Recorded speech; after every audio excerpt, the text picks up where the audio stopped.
안녕하세요. 김상진입니다. 16번째 노트를 준비해 봤는데요. 이거는 뭐 새로운 내용을 설명드리는 것은 아니고, 여러분들 기말 시험에 좀 도움을 드리고자, 또, 한 학기를 정리해 보고자 학기를 요약하는, 이번 학기에 배운 내용을 요약해 보는, 슬라이드를 준비해 봤습니다. 예, 1장부터 15장까지 배운 내용들, 학습하신 내용들에 대해서 제가 한번 요약을 해 보겠습니다. 자, 배운 것들 하나하나씩 그 중에 좀 중요하다고 생각하는 것들을 제가 정리해 봤습니다. 첫 번째, 주석과 관련해서는 Don't comment bad code, rewrite it 이라는 개념이 있습니다. 그래서 여러분들이 프로그램 할 때 주석을 다는 이유를 좀 잘 생각을 해 보셔야 되겠습니다. 우리가 주석을 다는 이유는 이 코드를 이해하기 어려울 것 같아서, 왜 이렇게 작성했는지 이해하기 어려울 것 같아서 주석을 달아 놓는 것입니다. 그런데 주석을 달기 전에 이 코드를 수정해서 좀 더 가독성을 높일 수 높일 수 있는지 먼저 살펴봐야 됩니다. 그래서 있으면 코드를 수정하는 것이 주석을 다는 것보다 훨씬 중요합니다. 또 주석의 경우에는 코드가 수정된 이후에 주석은 옛날 내용을 그대로 남겨두는 경우도 있는데, 이 경우에는 코드를 이해하는데 주석이 오히려 방해가 될 수 있습니다. 따라서 주석은 코드가 바뀌면 그 주석의 내용도 그것에 맞게끔 또 수정이 돼야 되는 것입니다. 또 C++는 식별자 명령을 더 유연하게 할 수 있도록 네임스페이스 개념을 도입했습니다. 우리가 간단한 프로그램을 만들 때 자체적으로 네임스페이스를 만들 일은 없습니다. 이 점 기억해 두시고요. 하지만 여러분들이 프로그램을 할 때 using namespace std를 쓸 건지 std cout 형태로 쓸 건지는 한번 고민을 해서 어떤 스타일이 좋은지 한번 여러분 나름대로의 스타일 기준을 정해서 사용하셔야 되는데, 이번 학기 수업에서는 저는 요 스타일로 했습니다. 뭐 이것이 이 표준 라이브러리에 있는 것들이 이런 것들을 사용한다는 것이 보다 더 명확하게 나타나기 때문에 std cout 이렇게 쓰는 것이 더 좋다고 주장되는 경우도 있습니다. 그 다음에 프로그래밍 언어에서 보통 입출력은 버퍼 기반입니다. C, C++뿐만 아니라 자바 등 모든 입출력은 버퍼 기반입니다. 이것이 더 효율적이기 때문에 그렇습니다. 따라서 입력을 처리할 때 버퍼에 어떤 데이터가 남아있는지 고려해서 프로그램해야 됩니다. 특히 정수 다음에 문자나 문자 입력을 처리할 때 주의해야 되겠습니다. 변수의 분류, 변수는 어디에 선언되어 있는지에 따라서 지역 변수, 전역 변수, 멤버 변수로 분류할 수 있고요. 변수가 값 자체를 유지하는지 아니면 주소를 유지하는지에 따라서 값 타입, 참조 타입으로 구분합니다. 여기서 참조는 참조 변수를 얘기하는 건 아닙니다. 그 다음에 유지하는 값이 하나일 수 있고 여러 개일 수 있습니다. 여러 개인 경우에는 복합 타입이라고 하고요. 여기에 이거는 일반 변수요. 여기는 참조 변수, 포인터 변수인데 그림으로 나타내면 이렇게 된다. 그래서 일반 변수는 그 변수 자체에서 값을 유지하게 되겠고, 이 변수의 이름은 이 값을 대신하는 겁니다. 그런데 포인터 타입의 경우에는 값을 유지하는 것이 아니라 값의 주소를 유지하고 있습니다. 그래서 이 b는 변수의 이름은 값에 해당되는 것이 아니라 값이 저장되어 있는 위치 정보에 해당되겠고, 참조 변수는 일반 변수의 어떤 변수의 또 다른 이름이 되겠습니다. 변수의 초기화 방법을 C++에서는 이 중괄호를 이용해서 통일을 했습니다. 물론 이 중괄호를 이용하는 것들이 이제 C++11부터 현재 17까지 오면서 각 통합 환경에서 제대로 잘 처리 못하는 경우도 종종 있습니다. 그 다음에 C++11에서는 오토라는 것이 추가돼서 초기값, 반환값 등을 이용해서 자동으로 타입을 유추해주고 있습니다. 그래서 요즘에는 좀 더 컴파일러를 적극 활용하자.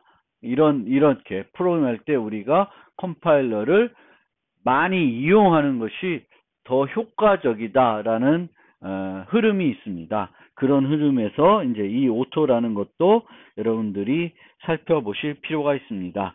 그리고 변수를 사용할 때는 변수의 가시 영역과 수명을 잘 이해하고 사용해야 됩니다. 그리고 변수를 쓸 때, 우리가 어떤 데이터를 쓸 때 이 데이터가 변하는 건지 안 변하는 건지를 잘 판단하셔야 되겠고, 안 변하는 거면 상수화 시켜줘야 됩니다. 그래서 상수화 시킬 때 초기에는 이제 const라는 걸 썼는데 C++ 이후에는 const expression이라는 개념도 있다.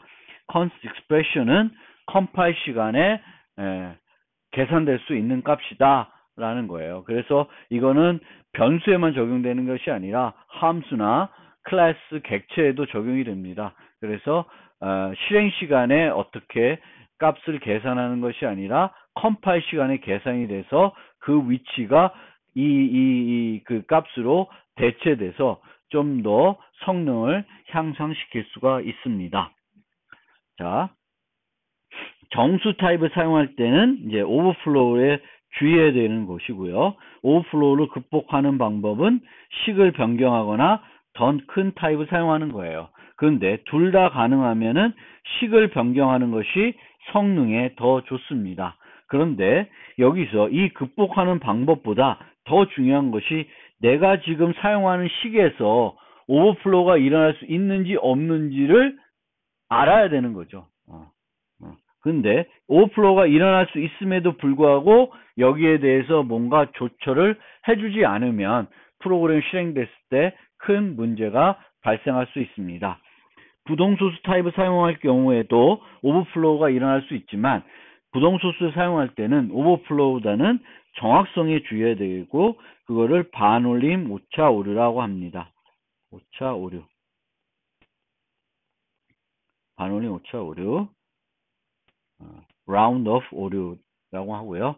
표현식의 평가에 대해서 이해하려면 우선순위를 알아야 되고 평가 방향을 알아야 됩니다. 근데 우선순위는 단항과 이항이 있으면 단항이 먼저이고요. 이항에서는 산술, 비교, 논리, 대입순입니다. 그리고 산술에서는 곱셈이 덧셈 계열보다는 우선순위가 높습니다. 평가 방향은 단항은 오른쪽에서 왼쪽, 이항은 왼쪽에서 오른쪽입니다.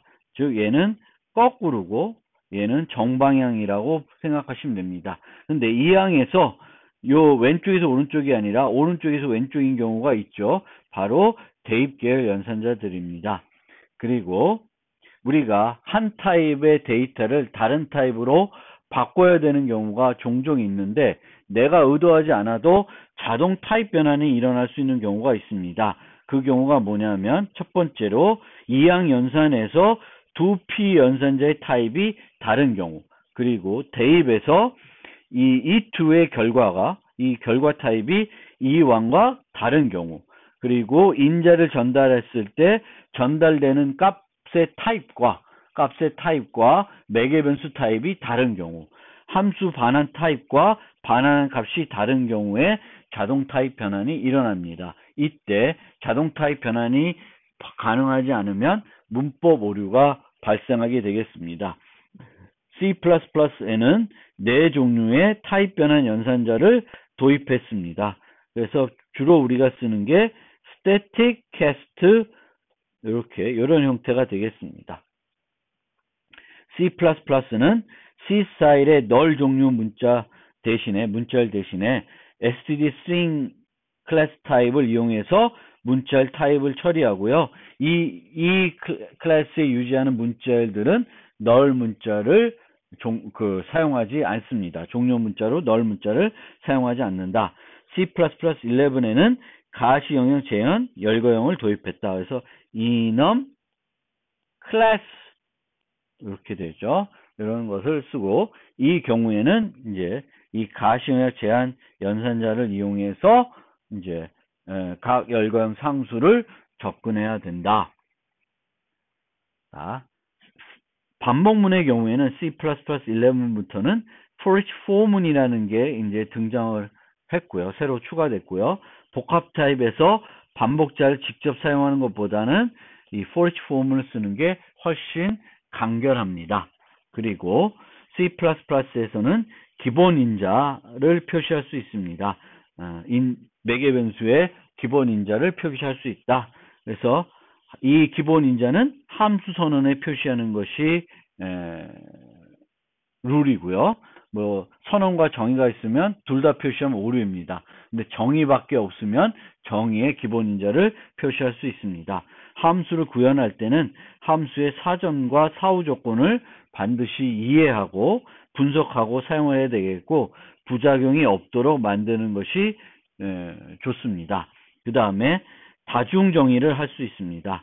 다중정의 규칙을 잘 이해해야 되는데 이때 이 다중정의하는 규칙보다는 호출했을 때 이 호출되는 함수에서 어떤 거랑 매핑하냐 이 규칙을 잘 이해해 줄 필요가 있고요. 보통은 다중정의가 오류가 아니라 호출이 모호해서 이 호출이 오류가 나는 것입니다. 그리고 이 다중정의 매칭 규칙을 우리가 따질 때는 기본 인자까지 고려를 해줘야 됩니다. 인자 전달 방식에는 값 전달, 주소 전달, 참조 전달이 있는데 C++에서는 똑같은 거면 주소 전달 대신에 참조 전달을 더 많이 사용합니다. 그 이유는 참조 전달은 null ptr이라는 개념이 없습니다. 엉뚱한 것이 전달될 경우가 사라진다는 거죠. 그래서 프로그램 할 때 우리가 강건성 고려 측면에서 한 가지 사항이 제외되는 거죠. 참조 전달은 에서는 또 L-value 참조와 R-value 참조가 있으니까 요것도 여러분들이 잘 이해하실 필요는 있습니다. 특히 나중에 이동 개념까지 고려해서 이 부분을 잘 이해하실 필요가 있고요. 타입에 따라 알고리즘 내용이 다르면 다중정의를 하고요. 내용이 같으면 범용함수를 만드는 것입니다.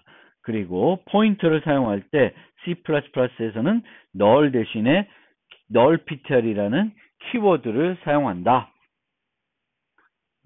포인터의 필요성, 포인터를 그럼 언제 쓰냐? 크게 5가지 용도로 사용될 수 있는데 주소 전달을 할 때, 동적 할당할 때, 데이터 타입과 무관하게 바이트 단위로 데이터를 접근해야 될 때, 객체 지향에서 다양성을 처리하고자 할 때, 반복자를 사용할 때 이렇게 5가지 용도로 포인터를 사용할 수 있는데 이때에도 우리가 포인터 대신에 다른 걸 쓸 수도 있습니다.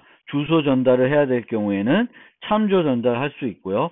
동적 할당을 할 때는 동적 할당하지 않고 동적 배열과 같은 동적 자료 구조를 쓸 수도 있고 스마트 포인터를 사용할 수도 있습니다.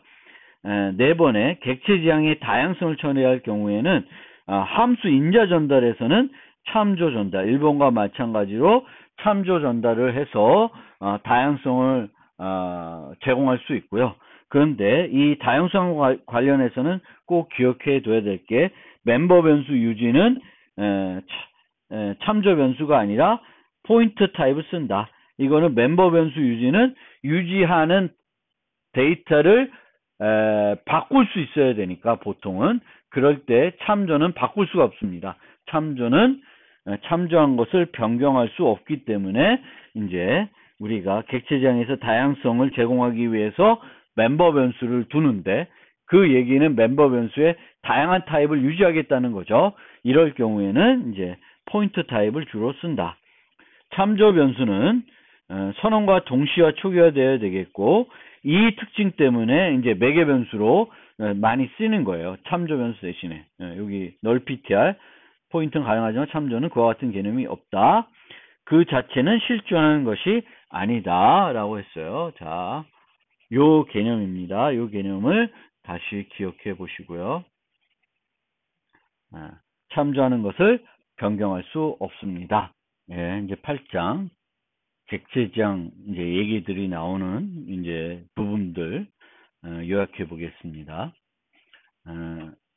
항상 여러분들이 이제 프로그램 언어를 공부할 때 특정 언어를 공부하게 되잖아요. 그래서 지금 이제 C++를 공부하게 되는데 C++에서만 제한적으로 적용이 되는 내용도 있고 다른 언어와 공통된 내용들도 있습니다.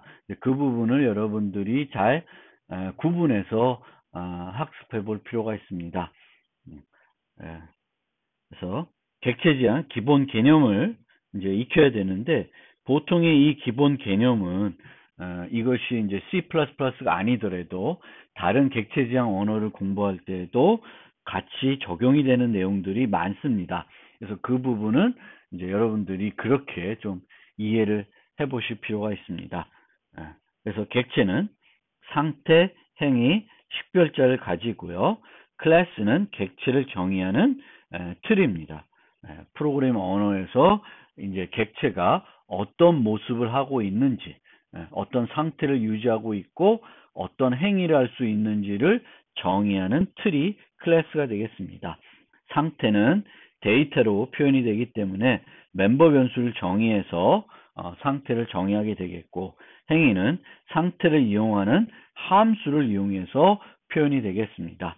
이런 함수들을 우리가 이제 객체지향에서는 메소드라고 합니다.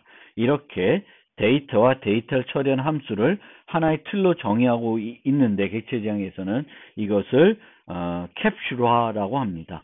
그리고 이 캡슐화에는 접근 제어라는 것이 추가가 됐고 이 접근 제어는 강건성 향상이 목적이 되겠습니다. 객체지향 코드의 특징은 두 가지 특징이 아주 뚜렷한 특징이 있는데요. 구조화 프로그램에 비해서 인자가 하나 줄어듭니다.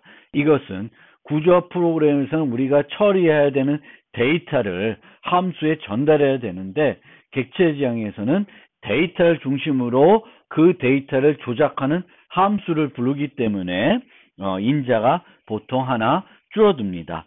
그리고 다양성을 활용하게 되면 조건문 없이 프로그래밍이 가능합니다. 다양성을 활용하기 위해서는 참조 변수나 포인터 변수를 사용해야 되겠고 그 실행되는 메소드가 가상함수여야 됩니다. 그 부분은 뒤에 가서 또 설명을 드리겠습니다. 객체지향 메소드들은 숨겨진 인자 this를 가지고 있고요. 컴파일러가 이를 이용해서 지금 현재 이 어떤 함수가 메소드가 호출됐을 때 이 메소드를 어떤 객체에 대해서 적용해야 되는지를 구분해 내게 됩니다. 이 this는 사용자도 프로그래머도 활용할 수 있고 C++에서 이 this는 포인터 상수입니다. 그래서 이 this가 가리키는 것은 수정할 수 없습니다. 언제 사용하냐면 그러면 프로그래머가 매개 변수와 멤버 변수를 구분할 때 사용할 수가 있고요. 메소드에서 그 객체 자체를 반환할 때 사용할 수 있습니다. 연산자를 재정의할 때 요 return, this 이런 게 이제 많이 사용하게 됩니다. 그래서 요 부분을 잘 활용하시면 되겠고요. 그 외에는 this를 과도하게 사용하는 것은 오히려 코드의 간결성을 해치고 가독성을 나쁘게 만들 수도 있습니다. 멤버 변수는 보통 private로 접근 제어를 가지도록 하고 메소드는 public을 가지도록 해서 강건성 향상을 우리가 강건성을 높이게 됩니다.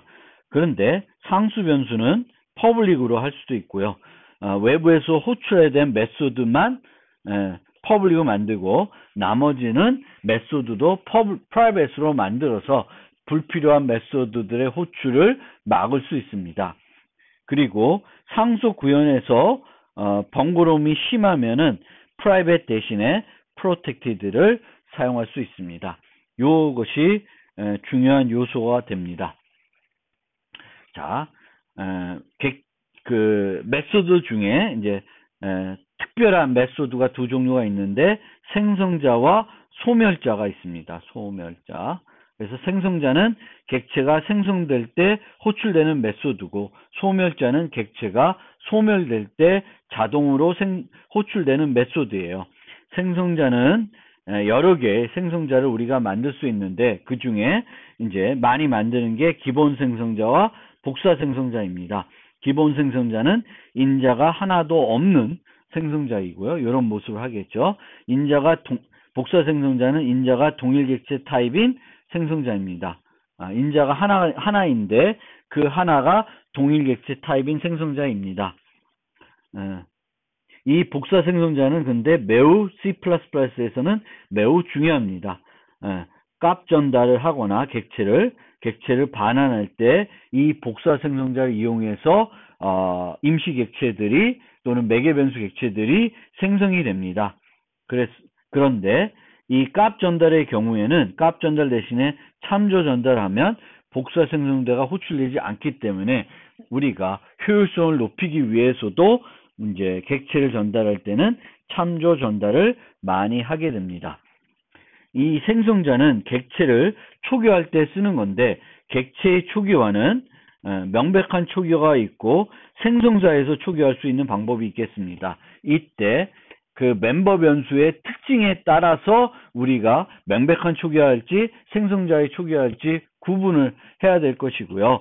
객체 상수는 명백한 초기화, 시작값 고정 변수는 명백한 초기화를 하게 되겠고 시작값 유동 변수의 경우에는 이제 프로그래머가 미리 결정할 수가 없기 때문에 생성자에서 받은 인자를 가지고 초기화를 해줘야 되겠습니다. 이때 몸체보다는 초기화 목록을 이용하는 것이 더 효율적인데 초기화 너무 복잡하면 초기화 목록에서 하기가 어려울 수 있습니다. 이 경우에는 이제 몸체에서 하게 되겠습니다.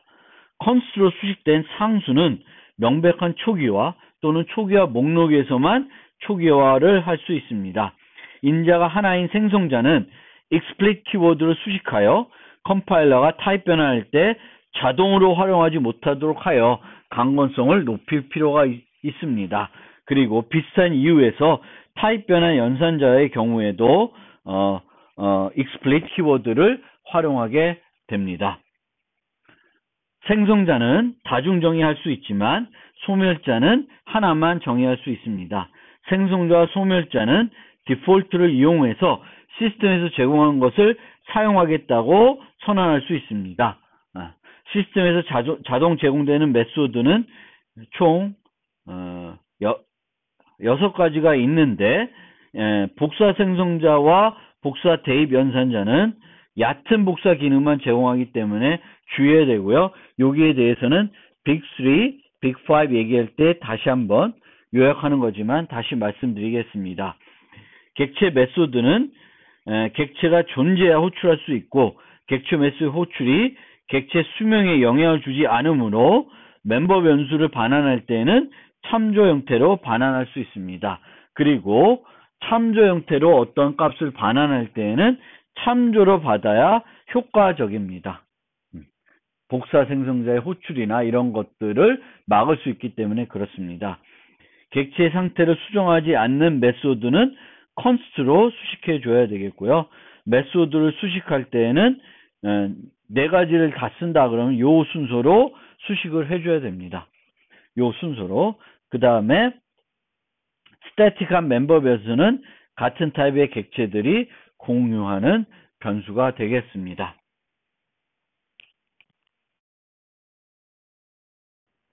우리가 하나의 프로그램을 개발할 때 여러 개의 클래스를 정의해서 사용하게 되고 이들 클래스들은 독립적으로 존재하지 않습니다. 또한 이 클래스들을 정의하면 그 클래스들의 객체를 생성해서 사용할 텐데 이들 객체들도 독립적으로 존재하지 않습니다. 그래서 객체 제한 개념을 잘 이해하려면 클래스들 간의 관계, 객체들의 관계를 잘 이해해야 됩니다. 클래스의 관계에서는 상속이라는 관계가 있습니다. 그리고 이 상속이라는 관계는 하나의 클래스를 이용해서 그것의 특수화된 타입의 그 클래스들을 좀 더 쉽게 정의할 수 있게 해주고, 클래스 관계를 클래스 간에 형성을 해서 다양성을 이용해서 범용 프로그래밍을 할 수 있도록 해줍니다. 객체들 간의 관계는 크게 사용관계, 포함관계로 나누어지게 되는데요. 사용관계는 논리적인 개념을 말합니다. 이 객체가 어떤 행위를 하기 위해서 또 다른 객체가 필요한 그런 경우를 사용관계라고 하고요. 포함관계는 논리적인 개념뿐만 아니라 물리적인 개념으로 살펴보게 됩니다. 즉 어떤 다른 종류의 클래스 타입의 객체를 멤버 변수로 유지하면 이것은 모두 포함관계라고 얘기합니다. 보통 포함관계는 논리적으로 전체 부분관계를 나타내기 위해서 사용이 되지만 전체 부분관계가 아니더라도 우리가 어떤 프로그램의 효율성을 높이기 위해서 또 다른 객체를 멤버 변수로 유지할 수도 있습니다. 상속은 이즈의 관계가 성립할 경우에만 사용해야 되고요. 이 이즈의 관계가 성립하더라도 LSP 측면에서 문제는 없는지 살펴봐야 됩니다. 즉 직사각형과 정사각형 이런 경우에요. 정사각형도 직사각형이지만 정사각형을 직사각형의 자식 클래스로 모델링하게 되면 매우 어색해집니다. 그런 것들을 말하는 거고요. C++에서는 상속할 때 내가 퍼블릭으로 상속할 수도 있고 프로텍티드 프라이빗으로 상속할 수 있는데, 이 상속 접근 제어는 B가 A를 상속받을 때 사용된 접근 제어는 외부와 B의 자식에게만 영향을 줍니다. B 자체한테는 영향을 주지 않는다. 그리고 접근 제어는 더 강해질 수는 있지만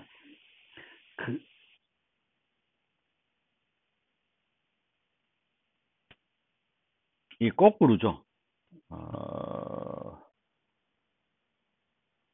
아닌가? 그렇죠?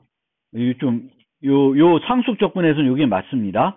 접근 제어는 더 강해질 수 있지만 그 반대는 가능하지 않다. 부모가 프라이빗 해놓은 거를 내가 퍼블릭으로 바꿀 수는 없습니다. 근데 메소드를 재정의할 때는 반대가 돼야 되는 거죠. 반대가 돼야 됩니다. 그래서 요 얘기는 요 접근 제어는 상속 접근 제어는 더 강해질 수 있지만 그 반대는 가능하지 않다. 자식 객체는 부모 객체보다 멤버 변수와 메소드가 많을 수 있습니다. 자식 객체를 부모 타입 변수에 대입하면 객체의 잘림 현상이 발생합니다. 따라서 다양성의 구현에서는 참조나 포인트 타입을 사용해야 됩니다. 주로 우리가 이제 상속 관계를 로 모델링하게 되면 상위 타입을 이용해서 프로그램을 해야 되겠고, 이 상위 타입을 이용해서 프로그래밍 한다는 것은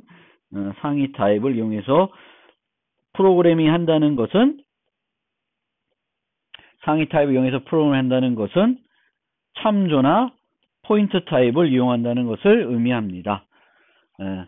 보통 메소드의 인자는 참조로 사용하고 멤버 변수는 포인트 타입을 사용합니다. 다양성 구현에 있어서요.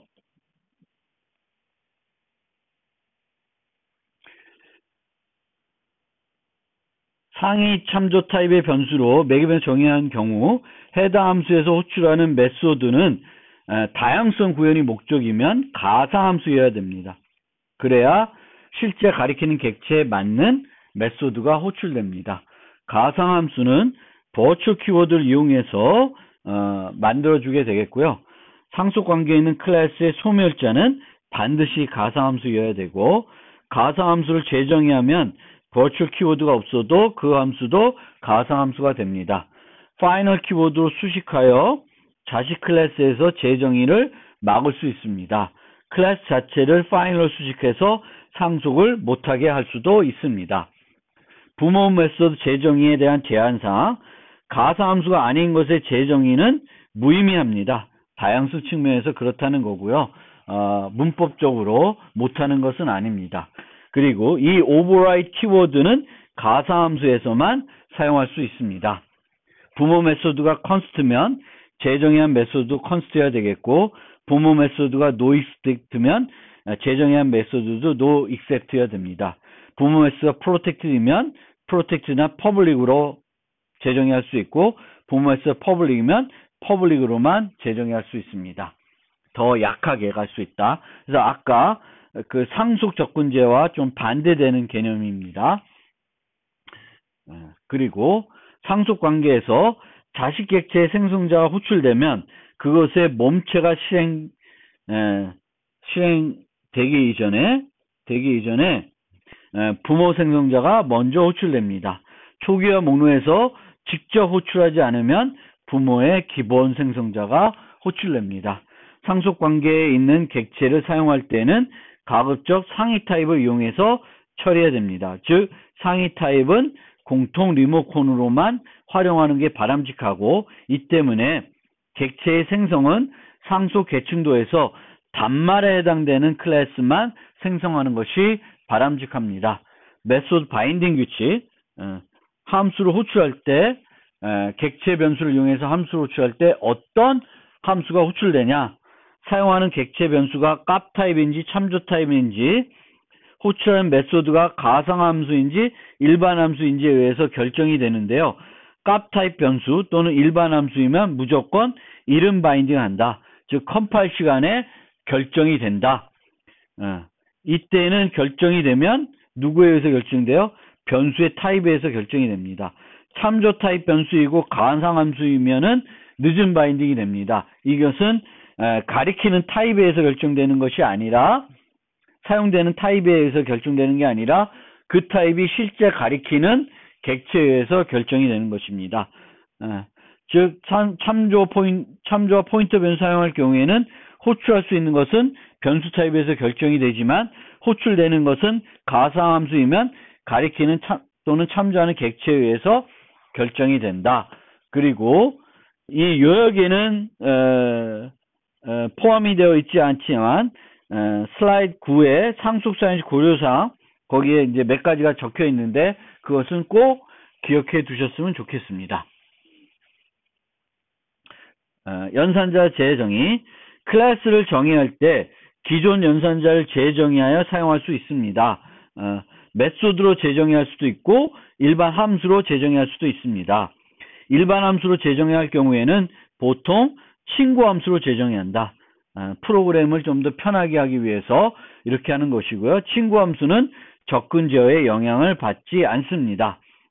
새 연산자를 정의할 수 없고 원시 타입에 대한 기존 연산자의 의미를 수정할 수 없습니다. 연산자의 피연산 수를 변경할 수 없고 우선순위나 평가 방향이 바뀌지도 않습니다. 재정의할 수 없는 연산자들이 있고요.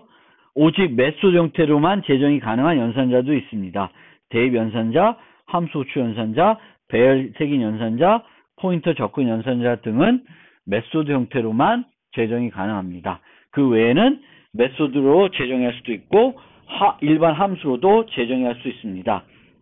관련 연산자를 재정의할 때는 이미 정의한 연산자를 재정의할 때 활용하는 것이 바람직합니다. 예를 들면 비교 연산자는 6개가 있는데 2개만 정의하고 나머지 4개는 다른 것을 활용해서 정의하는 것이 일반적인 방법이 되겠습니다.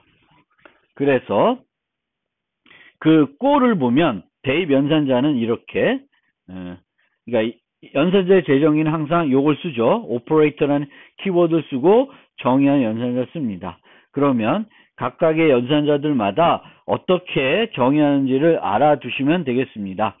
그래서 이제 이렇게 하고, 이항 연산자는 이제 값 타입으로 변환할 수밖에 없고요. 왜냐하면 A 더하기 B면 A와 B가 변하는 게 아닙니다. 그리고 플러스는 이제 각 P 연산자 바뀌는 거죠. 바뀌는 건데 전이와 후이가 있으니까 그걸 구분하기 위해서 이렇게 int만 쓰는 형태로 해서 전위와 후위를 구분한다 라는 거고요. 마이너스 단항. 보통 단항 연산자들은 P 연산자를 수정합니다. 그리고 비교 연산자, 비교 연산자에 반하는 불타입, 그리고 타입 변화는 이제 여기다가 타입 변환의 대상이 되는 걸 쓰고 반한 타입은 사용하지 않는다.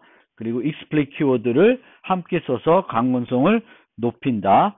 복합 대입은 제가 노트에서 아마 보이드로 썼는데 잘못 설명한 것 같습니다. 그래서 이렇게 하는 게 맞는 거고요. 그 다음에 이제 색인 연산자가 있고 또 입출력 연산자가 있습니다. 이 밖에도 많이 있는데 제가 수업 시간에 다룬 연산자들은 요 정도 이게 되겠습니다. 뭐 제가 함수 재정이라든지 뭐 이런 것들은 이제 설명을 안 드렸습니다.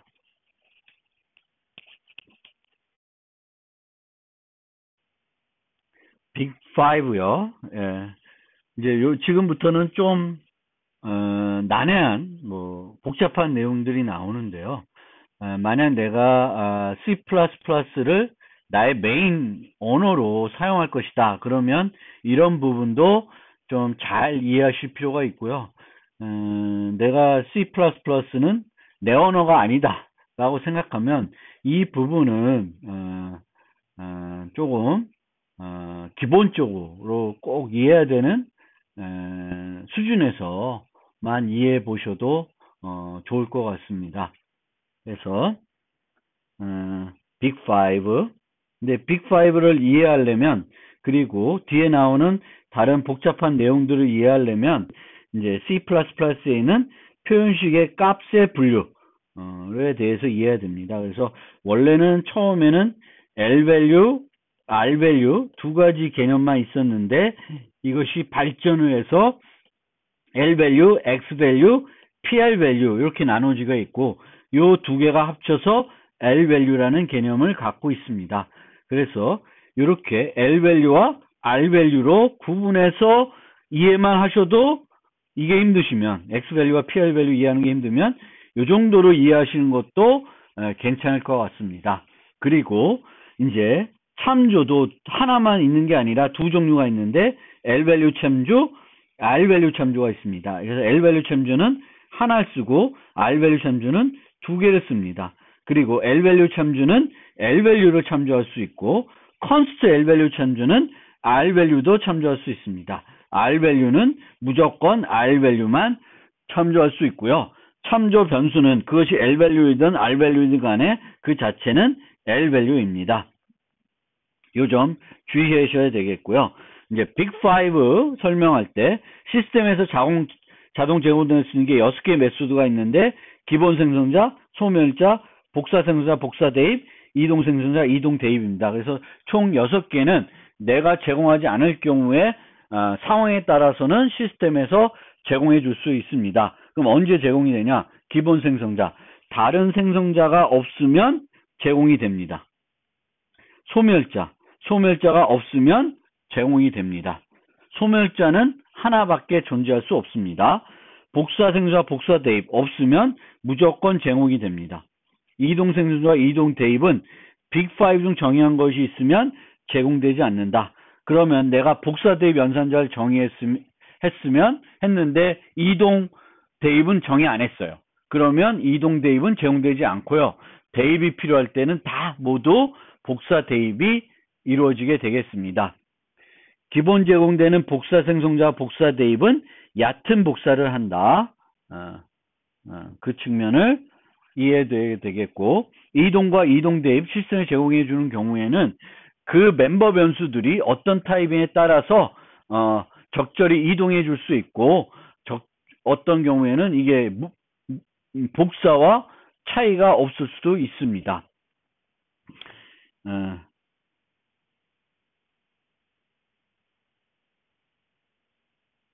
이동 개념을 잘 이해하고 적절하게 R 참조 매개 변수와 std move를 사용하면 코드의 효율성을 매우 높일 수 있습니다. 그러니까 이동 개념을 여러분들이 잘 이해하고 적절하게 R 참조 매개 변수와 std move를 사용하면 코드의 효율성을 높일 수 있다. 왜냐하면 C++에서는 다양하게 임시 객체들이 생성이 됩니다. 이 임시 객체들의 생성들을 최적화해 주는 게 이동 개념입니다. 참조 타입, 특히 동적 할당하는 데이터를 유지하는 포인트 타입의 멤버 변수가 있으면 원칙은 빅5를 모두 정의해 줘야 됩니다. 문제가 없도록. 그런데 이제 제로 규칙이라는 것도 있어요. 자동 제공되는 것이 문제가 없도록 클래스를 설계하는 것입니다. 그리고 여러분들이 꼭 이해해야 되는 게 이제 이런 형태의 어떤 문장이 있을 때 D equal A plus B plus C예요. 이런 형태가 만약 있다. 그리고 얘가 객체 타입이다. 그러면 이 과정에서 어떤 최적화도 사용되지 않으면은 총 4개의 객체, 임시 객체가 추가로 생성되고 소멸된다라는 거고요.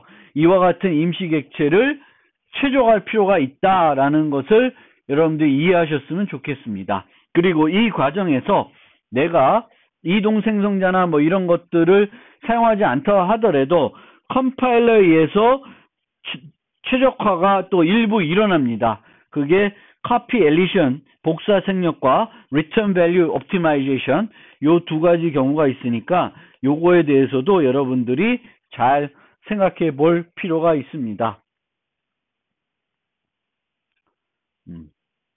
뭐 예를 들면 복사 생략 같은 경우에는 foo A 그리고 foo가 AA면 예를 들면 이렇게 돼 있어요. 값 전달이죠. 그러면 foo를 호출하는 이 void bar라는 함수가 있으면 이 함수에서 원래 기본적으로는 요 임시 객체가 생성이 되고 요 복사 생성자를 이용해서 요 매개 변수 객체가 생성이 되겠죠. 그런데 복사 생략을 하는 건 요때 생성이 되지 않고 요때 한 번만 매개 변수일 때만 생성이 되는 게 복사 생략이 대표적인 예가 되겠고, 뭐 여기에 또 A ham 뭐 이런 게 있는데 여기에 A 있고 막 쓰다가 return A 하면 이 A를 이 ham에서 생성하는 것이 아니라 ham을 호출하는 여기서 ham을 호출했으면 요 바에서 A를 생성하는 그런 거를 RVO라고 합니다. 자, 그 다음에 템플릿, 범용 함수를 만드는 거예요. 그래서 범용 함수, 범용 프로그래밍에는 범용 함수와 범용 클래스를 만드는 두 가지가 있고, 또 우리가 객체 지향 프로그래밍에서 다양성을 활용하면 이 자체가 또 범용 프로그래밍이 된다. 또 나중에 또 범용 프로그래밍은 결국은 코드 중복을 줄이려는 목적이 있죠. 근데 이 코드 중복은 또 함수형 프로그램을 통해서도 줄일 수도 있다라는 개념을 이해해 주셨으면 좋겠습니다. 그래서 범용 함수는 범용 클래스와 좀 구분되는 건, 범용 함수는 세상에 존재하는 모든 데이터를 처리하겠다는 건 아니에요. 범용 함수는 보통 이 함수의 인자로 적합한 것만 처리하겠다라는 개념을 갖고 있어야 되겠고, 하지만 반대로 범용 클래스는 보통 세상에 존재하는 모든 종류의 데이터를 유지하는 것이 목적이 될 것입니다. 그래서 그 지점을 우리가 구별해야 되겠고, 범용 프로그램을 할 때는 타입 변수를 우리가 사용하게 되는데, 범용 함수에서는 이 타입 변수를 매개 변수 타입, 반환 타입, 지역 변수 타입으로 사용할 수가 있고, 범용 클래스는 여기에 하나 더 추가적으로 멤버 변수 타입으로도 사용이 될 수 있습니다. 타입 인자로 원시 타입뿐만 아니라 복합 타입도 사용이 가능하고요. 원시나 복합 타입 모두 효과적으로 사용하기 위해서는 범용 매개 변수는 참조 방식으로 정의돼야 됩니다. 그리고 타입 매개 변수 목록에는 일반 매개 변수도 사용할 수 있습니다.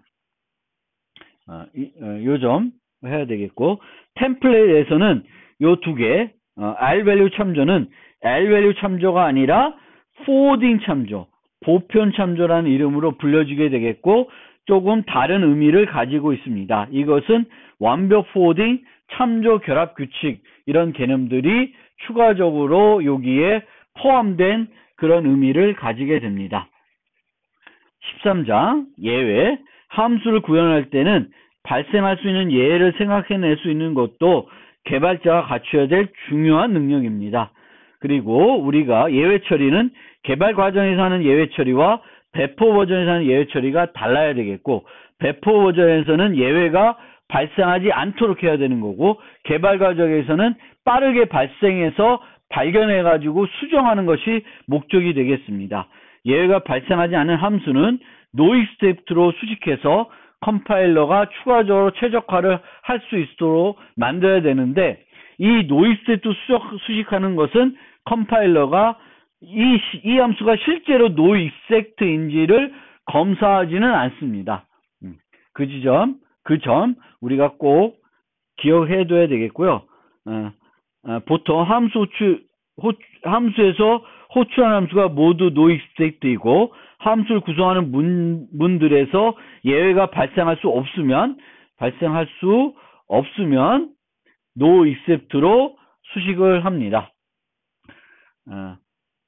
그리고 예외를 우리가 처리하고 구현할 때 throw 문과 try catch 문을 사용하게 됩니다. 그래서 그 throw와 try catch의 문법을 여러분들이 잘 이해하고 활용을 해야 되겠고, 이 catch는 던져진 예외를 잡는 건데, 발생한 예외는 함수 호출 흐름 과정 안에서만 잡을 수 있다. 캐치절의 순서가 또 중요하고요. 참조를 받는 형태로 구현을 합니다. 그리고 표준 예외는 상속 관계로 모델링 되어 있습니다. 이 이유 때문에 순서가 또 매우 중요한 것이 됩니다. 자, 그 다음에 이제 마지막입니다. 프로그램의 생산성과 강건성을 높이고자 하면 라이브러리를 잘 활용해야 된다. 표준 라이브러리를 잘 활용할 줄 알아야 됩니다. 프로그램할 때 배열이 필요하면은 이제 C++는 배열 쓰지 말고 벡터를 사용하자. 그리고 알고리즘에 선언된 각종 함수를 적극 활용해야 됩니다. 그리고 스택, 큐, 덱, 우선순위 큐, 집합, 맵을 필요할 때 적절히 사용할 줄 알아야 됩니다. 이런 측면에서도 다음 학기에 배울 자료 구조가 매우 중요합니다. 함수형 프로그래밍에 대해서는 친숙해질 필요가 있습니다. 이제는 모든 프로그래밍 언어가 함수형 프로그래밍을 제공하게 되겠고, 함수형 프로그래밍을 사용하게 되면 좀 더 간결한 프로그래밍이 가능해지게 되겠고, 또 코드의 중복을 또 줄일 수 있습니다. 그리고 이제 이 함수형 프로그램을 이해하려면은 람다 표현식을 작성할 줄 알아야 되겠고, 함수의 인자로 함수를 받을 수 있게 우리가 함수를 정의할 수 있어야 되는데, 그때 이제 C++에는 펑션에는 범용 클래스, std 펑션 클래스를 이용해서 그 함수의 타입, 받는 함수의 타입을 정의하게 된다. 람다 표현식에서는 외부 변수를 캡처해서 사용할 수 있고, 파일 처리의 경우에는 텍스트 파일과 이진 파일을 구분해서 처리할 수 있어야 됩니다. 그리고 파일은 항상 열면 뭘 해야 돼요? 닫아 주어야 합니다.